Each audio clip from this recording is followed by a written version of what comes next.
सभी साथियों को राम राम नमस्कार। उम्मीद करते हैं सभी साथी बढ़िया होंगे, मस्त होंगे। पेपर उम्मीद करते हैं कि पिछले 3-4 दिन जो पेपर हो चुके हैं, 12, 13, 14 और 15 तारीख को जो पेपर है, आज का पेपर का एनालिसिस कैसा रहा, यानी 15 तारीख को एग्जाम का ओवरऑल रिव्यू क्या है, पेपर का एग्जाम का पैटर्न क्या है, साथ ही साथ जो लेवल रहा है रीजनिंग, मैथ, जीके, जीएस और इंग्लिश का, वो इजी आया है या मॉडरेट आया है, ये सारी चीजों के डिस्कस के लिए हम इस वीडियो में हाजिर हो चुके हैं। तो उम्मीद करते हैं कि सभी साथियों ने पेपर अच्छा किया होगा, अटेम्प्ट आपने इतने किए होंगे कि प्री एग्जाम आपका क्वालिफाई हो जाए। साथ ही साथ आपको ये ध्यान रखना है कि जो पेपर में गुड अटेम्प्ट है और सेफ स्कोर है वो क्या हो सकता है, इसके लिए हम आपके सामने इस वीडियो में हाजिर हो चुके हैं। तो चलिए वीडियो को आगे बढ़ने से पहले एक बार सभी लोग जिनसे अभी चैनल पर पहली बार जुड़ रहे हैं, उन सभी से उम्मीद है कि आप लोगों ने चैनल को सब्सक्राइब करके बेल आइकन दबा दिया होगा। तो अभी और आने वाले सभी शिफ्ट्स के एनालिसिस जो है वो आपको टाइम टाइम पर इस चैनल पर मिलते रहेंगे। तो ओवरऑल हमारे जो कई सारे स्टूडेंट्स से और कई सारी चीजों को देखने के बाद ये मालूम पड़ा है कि रीजनिंग जो है वो आज के एग्जाम लेवल पे इजी पैटर्न आया है, यानी रीजनिंग जो है वो इजी आई है। मैथ्स कुल मिला के अब लेवल जो है वो मॉडरेट हो चुका है, यानी कुछ चीजें जहां मॉडरेट लेवल कर रही हैं वो कैलकुलेशन ही कर रही है। कैलकुलेशन बस इतनी है कि मॉडरेट लेवल पे ले जा रही है, बट टफ लेवल मैथ्स का नहीं आ रहा है। जीके जीएस भी मॉडरेट लेवल पे पूछी जा रही है। ओवरऑल स्टार्टिंग से अभी तक का जीके जीएस का जो पैटर्न है वो मॉडरेट लेवल ही रहा है, ना तो बहुत इजी कह सकते हैं ना तो हाई कह सकते हैं, मॉडरेट लेवल पे आपकी पूछी जा रही है। इंग्लिश जो है वो आज के डेट में कुछ सेक्शन में इजी देखने को मिली है, कुछ में मॉडरेट देखने को मिली है। तो कुल मिला के ओवरऑल जो आपका गणित कहता है वो इजी टू मॉडरेट लेवल कहता है।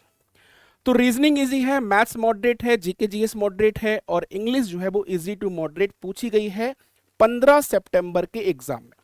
अब हम बात करते हैं इसमें कि गुड अटेम्प्ट क्या हो सकता है। तो रीजनिंग में जो गुड अटेम्प्ट है वो 22 से लेके 24, यानी मिनिमम 22 क्वेश्चन सबने किए होंगे, क्योंकि इससे कम करने वालों को मुझे नहीं लगता कि तैयारी अच्छी आपने की है। रीजनिंग का लेवल इजी आ रहा है, बिल्कुल भी टफ लेवल नहीं है, हर क्वेश्चन सॉल्व हो जा रहा है। 22 से 24 क्वेश्चन आपके रीजनिंग में गुड अटेम्प्ट और सेफ स्कोर कह सकते हैं। 20 क्वेश्चन के आसपास अगर आपने मैथ्स में किए हैं 20, 21, 22, तो ये भी एक अच्छा स्कोर है जहां पर आप एग्जाम को क्लियर कर सकते हैं। ये दो सेक्शन ही ऐसे होते हैं जहां पर हम मैक्सिमम स्कोर करने की कोशिश करते हैं। तो कुल मिला के अगर हम बात करें यहां पर 22 तो 20, तो लगभग 40, 42, 44 क्वेश्चन जो है वो ओवरऑल 50 में अगर आपने कर लिए हैं तो यहां पर आपका पूरा का पूरा जो सेफ स्कोर है वो आप यहां से निकल जाते हैं। इसके बाद अगर हम बात करते हैं जीके जीएस में 25 में से 15 से 17 क्वेश्चन, ये अगर आपने करके आए हैं 15 से 17 क्वेश्चन जीके जीएस के करके आए हैं, तो ये भी आपका गुड अटेम्प्ट और सेफ स्कोर रहेगा। अब हम बात करते हैं इंग्लिश में 18 से लेके 21 क्वेश्चन तक ये आपका रह सकता है। अब ओवरऑल अगर हम बात करें 75 से 82, 83, 84 अगर स्कोर अपने अटेम्प्ट करके आए हैं, 2-4 गलत होंगे, सभी में होंगे, लेकिन 75 जो अटेम्प्ट करके आ रहे हैं उनके गलत करने की गुंजाइश बहुत कम है। क्योंकि रीजन क्या है, अगर यहां पर आप ज्यादा गलत करते हैं तो फिर आपका प्री एग्जाम निकलना मुश्किल हो जाएगा, क्योंकि पिछली बार भी कट ऑफ जो है 153 यानी 150 के पार गई थी। तो 150 के आसपास उम्मीद कर सकते हैं इस बार भी। रीजन उसका ये है पिछली बार से वैकेंसी भी कम है, दूसरी बात यह है कि आपका लेवल जो है बहुत हाई नहीं आ रहा है। तो कुल मिला के अगर हम बात करें तो आपका यहां पर लगभग 150 नंबर के आसपास रह सकता है। तो इसीलिए 75 वालों से गलती करने की गुंजाइश बहुत कम है। जो 80 प्लस करके आ रहे हैं उनके 2-4 क्वेश्चन गलत हो रहे हैं ओवरऑल, तो भी आप लोग सेफ स्कोर में हैं, आप अटेम्प्ट को क्लियर कर पाएंगे, प्री एग्जाम क्वालिफाई कर पाएंगे।